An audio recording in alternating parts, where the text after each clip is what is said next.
Hello everyone, আসসালামু আলাইকুম। Welcome back to my channel hobby of Saima.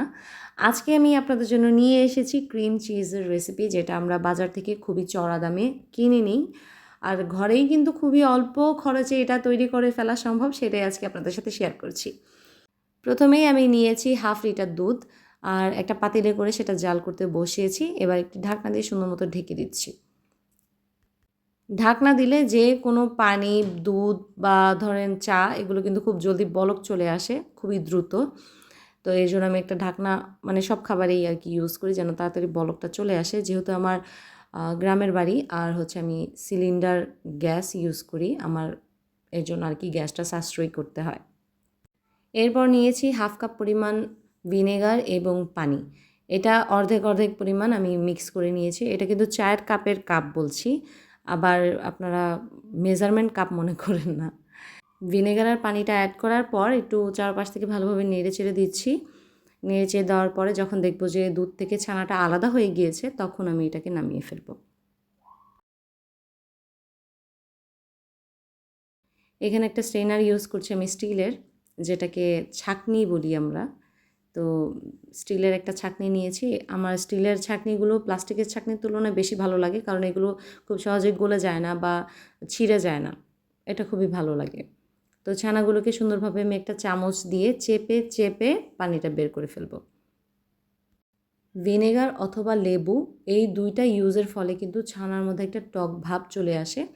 তো এই ভাবটা যেন না থাকে, এর জন্য আমি ঠান্ডা পানি দিয়ে ধুয়ে নিচ্ছি। নরমাল কলের পানি আরকি। ভালোমতো ধুয়ে হাত দিয়ে চেপে পানিটাকে ঝরিয়ে ফেলবো। একেবারেই ঝরিয়ে ফেলবো যেন একেবারে পানি নাই থাকে। ভিনেগার অথবা লেবুর যে পানিটা থাকে সেটা বা টক ভাবটা যদি থেকে যায়, তাহলে কিন্তু ক্রিম চিজ বেশিদিন স্টোর করে রাখা সম্ভব হয় না। তাই চেষ্টা করবেন একবারে চিপে পানিটা ফেলে দিতে। এরপর নিয়েছি একটি ব্লেন্ডারের জার এবং তার মধ্যে ছানাগুলোকে দিয়ে দিচ্ছি। আর এটাকে এখন আমি ব্লেন্ড করব।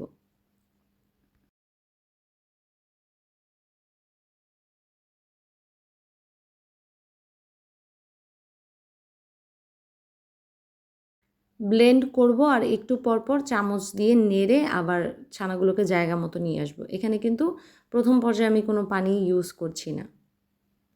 স্মুথ হওয়া পর্যন্ত আমি বারবার এটাকে ব্লেন্ড করে নিয়েছিলাম। তারপর এটার মধ্যে আমি অ্যাড করে দিয়েছি স্বাদ মতো কিছুটা লবণ। ৫ থেকে ৬ বার ব্লেন্ড করার পর যখন ছানাটা একবারে স্মুথ হয়ে যাবে, তখন আমি এর মধ্যে অ্যাড করে দিচ্ছি ১ চা চামচ পরিমাণ পানি এবং পানিটা দিয়ে ভালোমতো একবার মিক্স করে নিচ্ছি। আঙুল দিয়ে একটু চেক করে নিচ্ছি যে এটার ভিতর কোনো দানা বা লাম্পস আছে কিনা। দেখতেই পাচ্ছেন কতটা ক্রিমি আর স্মুথ একটা ব্লেন্ড হয়েছে।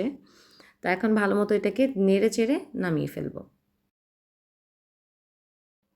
আমি একটা পাইপিং ব্যাগের মধ্যে ভরে দেখিয়ে দিচ্ছি এটা আসলে কতটা স্মুথ অ্যান্ড ক্রিমি।